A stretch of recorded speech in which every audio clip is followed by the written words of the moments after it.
మమ్మల్ని పట్టుకోలేరంటూ సవాల్ విసిరారు. మా జోలికి రావద్దంటూ వార్నింగ్ ఇచ్చారు. కానీ సీన్ రివర్స్.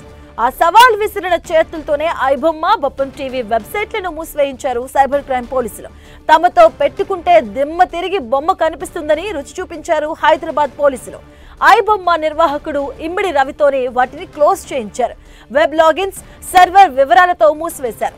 ఇక తన వద్ద కోట్ల మంది డేటా ఉంది, ఇక ఈ వెబ్సైట్ మీద ఫోకస్ చేయడం ఆపండి అంటూ గతంలో వార్నింగ్ ఇచ్చారు. ఇక ఆ సవాల్ను స్వీకరించి ఇమ్మడి రవితోనే పోలీసులు ఆయా వెబ్సైట్లను క్లోజ్ చేయించారు. ఇమ్మడి రవి వద్ద స్వాధీనం చేసుకున్న వందల హార్డ్ డిస్క్లను పోలీసులు విశ్లేషిస్తున్నారు. నిందితుడి బ్యాంక్ ఖాతా వివరాలు పరిశీలిస్తున్నారు. ఇక ఇమ్మడి రవిని కస్టడీకి తీసుకొని మరిన్ని వివరాలు సేకరించాలని భావిస్తున్నారు. రేపు నాంపల్లి కోర్టులో కస్టడీ పిటిషన్ ను పోలీసులు దాఖలు చేయబోతున్నారు. అటు రవికి దేశవ్యాప్తంగా నెట్వర్క్ ఉన్నట్లుగా గుర్తించారు.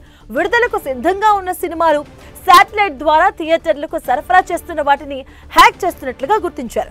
వైజాగ్ నుంచి కూడా కార్యకలాపాలు నడిపినట్లుగా పోలీసులు గుర్తించారు. వైజాగ్ లో కూడా సోదాలు జరిపినట్లుగా తెలుస్తుంది.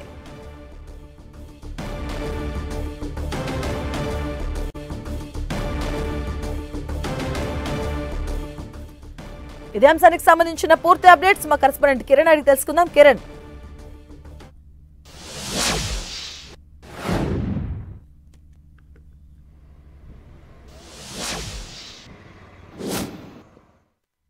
ఇక ఐబొమ్మ రవిని కస్టడీకి తీసుకోబోతున్నారు పోలీసులు. రేపు నాంపల్లి కోర్టులో పిటిషన్ దాఖలు చేయబోతున్నారు. అలాగే దమ్ముంటే పట్టుకోండి అన్నోడిని పట్టుకున్నారంటూ కూడా దీనిపైన సివి ఆనంద్ కూడా ఒక ఆయన ట్వీట్ చేయడం జరిగింది. ఐబొమ్మ సైట్ లో బెట్టింగ్ ప్రమోట్ చేశారు రవి. దానికి సంబంధించి కూడా గతంలోనూ ఆయన ఒక లెటర్ కూడా రిలీజ్ చేయడం జరిగింది. సినిమాలు చూసే వారిని బెట్టింగ్ వైపు మళ్లించేలా రవి ప్లాన్ చేశారు. దీనికి సంబంధించిన పూర్తి వివరాలు సేకరిస్తున్నారు అధికారులు. ఐబొమ్మ రవిని అయితే ఎట్టకేలకు పట్టుకోవడం జరిగింది. బెట్టింగ్ కంపెనీల నుంచి భారీగా నగదు తీసుకున్నట్లుగా గుర్తించారు అధికారులు. నిందితుడు బ్యాంక్ ఖాతా వివరాలు పరిశీలిస్తున్నారు పోలీసులు. దీనికి సంబంధించిన పూర్తి అప్డేట్స్ మా కరెస్పాండెంట్ కిరణ్ అందిస్తారు. కిరణ్, మాధవి, ఇటు ఐబొమ్మ నిర్వాహకుడిని పోలీసులు అదుపులోకి తీసుకున్నట్లుగా మనం చెప్పుకోవచ్చు. నిన్న ఇప్పటికే ఈ కేసుకు సంబంధించి కూడా చాలా కీలక విషయాలు రాబట్టిన తర్వాత రవిని 14 రోజుల పాటు రిమాండ్ కూడా విధించడం జరిగింది. ఇక ఈ కేసుకు సంబంధించి కూడా 6 నెలల పాటు ఉప్పు తిప్పలు పెట్టిన ఈ రవికి సంబంధించి కూడా పోలీసులు అతన్ని పట్టుకోవడంతో ఇటు గతంలో హైదరాబాద్ సిపిగా పనిచేసిన సివి ఆనంద్ ప్రస్తుతం ఈ హైదరాబాద్ పోలీసులకు సంబంధించి కూడా ఆయన అభినందిస్తూ ఒక ట్వీట్ చేయడం జరిగింది. ఎందుకంటే గడిచిన 6 నెలల క్రితం ఇటు సినిమా ప్రముఖులకు సంబంధించి కావచ్చు, పోలీసు ఉన్నతాధికారులకు సంబంధించిన డేటా తన వద్ద ఉంది, ఖబర్దార్ అంటూ కూడా తనని పట్టుకున్నట్టు కూడా సవాలు విసరడం అప్పట్లో సంచలనంగా మారిన నేపథ్యంలో ఈ ఘటనకు సంబంధించి కూడా గడిచిన 3 నెలల నుంచి పోలీసులు అహర్నిశలు ప్రయత్నం చేసినట్టుగా చెప్పుకోవాల్సి ఉంటుంది. ఇక ఇతన్ని అదుపులోకి తీసుకునే నేపథ్యంలో ఇతడికి సంబంధించిన ఇటు హ్యాకింగ్ సంబంధించిన పూర్తి వివరాలు కూడా రాబట్టే ప్రయత్నం పోలీసులు చేసినట్టుగా చెప్పుకోవాల్సి ఉంటుంది. కేవలం ఐబొమ్మే కాదు, ఐబొమ్మతో పాటు మిర్రర్ సైట్లకు సంబంధించి కూడా కనుగొనడం జరిగింది. ఇక వీటితో పాటు నిన్న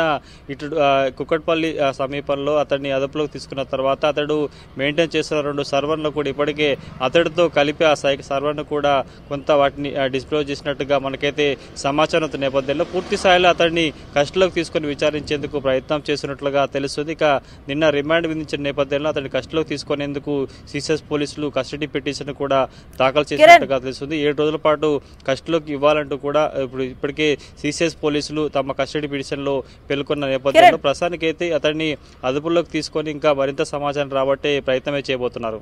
కిరణ్, ఇప్పటి వరకు రవి దగ్గర నుంచి ఎలాంటి వివరాలు సేకరించారు, అలాగే హార్డ్ డిస్క్ ఎంత వరకు కూడా వారి దగ్గర నుంచి సేకరించడం జరిగింది, బ్యాంకు లావాదేవీలకు సంబంధించి ఏమైనా డీటెయిల్స్ తెలుసాయా?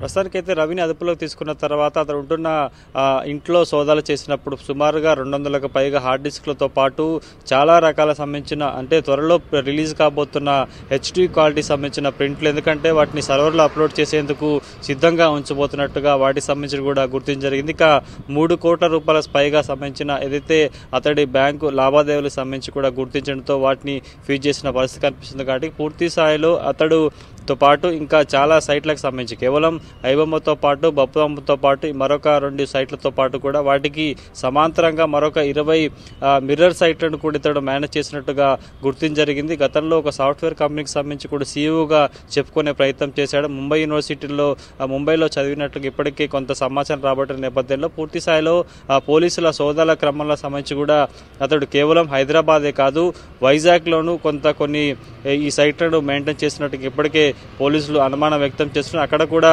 వెళ్లి సోదాలు చేసే ప్రయత్నం కూడా పోలీసులు చేయబోతున్న నేపథ్యంలో ప్రస్తుతానికైతే 2 కీలక సర్వర్లకు సంబంధించి కూడా అతడు హ్యాండిల్ చేసినట్టు గుర్తించారు. అతడి చేతితోటే వాటిని డిస్పోజ్ చేసే ప్రయత్నం కూడా హైదరాబాద్ సిసిఎస్ పోలీసులు చేసినట్టు తెలుస్తుంది. కాబట్టి సుమారుగా 200కు పైగా హార్డ్ డిస్క్లతో పాటు కొంత నగదును కూడా స్విచ్ చేసినట్టుగా సమాచారం అవుతుంది. కాబట్టి పూర్తి స్థాయిలో ఇతడు వెనక, ఎందుకంటే గతంలో ఈ హైబొమ్మకు సంబంధించిన ఒక 5 కీలక వ్యక్తులను అరెస్ట్ చేసిన నేపథ్యంలో అప్పటి నుంచి కూడా పలాలున్నాడు. అప్పుడు హైదరాబాద్లో ఉన్నట్లుగా తెలుస్తుంది.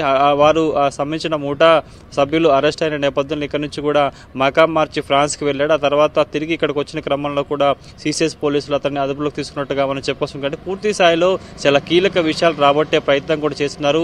హ్యాకింగ్ సంబంధించిన ముఠాలో రవి చాలా కీలక వ్యక్తిగా ఉన్నాడు. ఇతడు ఒక్కడే కాదు, ఇతర ముంబైతో పాటు దుబాయ్తో పాటు మయన్మార్తో పాటు మరికొన్ని దేశాల్లో ఇతడి నెట్వర్క్ విస్తరించినట్టుగా ఇప్పటికీ సిసిఎస్ పోలీసులు కొంత కీలక సమాచారం రాబట్టిన నేపథ్యంలో మరింత లోతైన దర్యాప్తు చేసేందుకు సోమవారం అతన్ని కస్టడీలోకి తీసుకునే అవకాశం కనిపిస్తుంది. నిన్న రిమాండ్ విధించిన సమయంలోనే కూడా ఇటు అతన్ని కస్టడీలోకి తీసుకునేందుకు కస్టడీ పిటిషన్ కూడా దాఖలు చేసినట్టుగా మనకైతే ప్రాథమిక సమాచారం.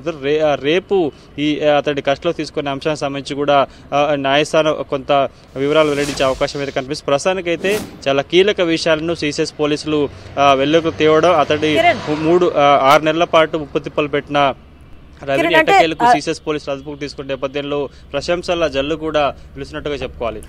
కిరణ్, అంటే గతంలో పోలీసులకు రవి వార్నింగ్ ఇచ్చినప్పుడు కూడా, సవాల్ విసిరినప్పుడు కూడా తన దగ్గర చాలా మందికి సంబంధించినటువంటి అప్డేట్స్ ఉన్నాయి, అంటే డీటెయిల్స్ ఉన్నాయి, చాలా స్కామ్స్ కి సంబంధించిన చిట్టాలు కూడా నా దగ్గర ఉన్నాయని కూడా సవాల్ విసిరారు. సో ఆ పరంగా ఏమైనా విషయాలు తెలుస్తూ ఉన్నాయా? హిట్ లిస్ట్ లో ఎవరైనా ఉన్నారా?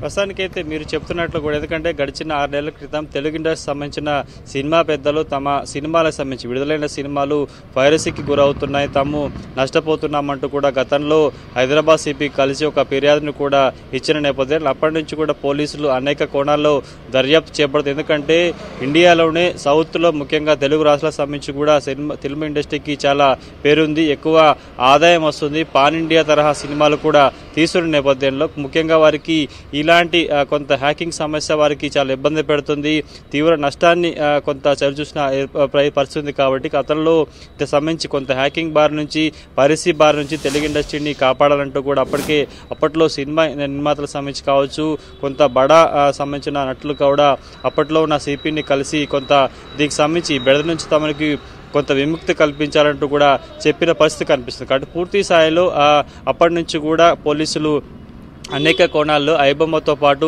వివిధ రకాల హ్యాకింగ్ సంబంధించిన పైరసీ ముఠాను పట్టుకునేందుకు అనేక కోణాల్లో కూడా కొంత దర్యాప్తు చేసిన, కానీ అప్పుడు పోలీసు ఉన్నతాధికారులు కూడా ఐబొమ్మ సంబంధించిన నిర్వాహకుడు రవి అవుతున్నాడు చాలా ఛాలెంజ్ చేశాడు, తమను పట్టుకోండి దమ్ముంటే పట్టుకోండి అంటూ కూడా సవాల్ విసిరాడు. ఇక వీటితో పాటు పోలీసులతో పాటు సినిమా సంబంధించిన సెలబ్రిటీస్ల జాబితా మొత్తం తన వద్ద ఉందంటూ కూడా బెదిరింపు పాల్పడిన నేపథ్యంలో తాజాగా అతన్ని పట్టుకోవడంతో ప్రస్తుతానికి అయితే ఇప్పుడు హోమ్ సెక్రటరీ ఉన్న సివి ఆనంద్ అభినందనలు వ్యక్తం చేస్తూ ట్వీట్ చేయడం కొంత ఆసక్తికర పరిణామంగా హాట్ టాపిక్ గా మారినట్టుగా మనం చెప్పుకోవాల్సి ఉంటుంది. Right, thank you Kiran.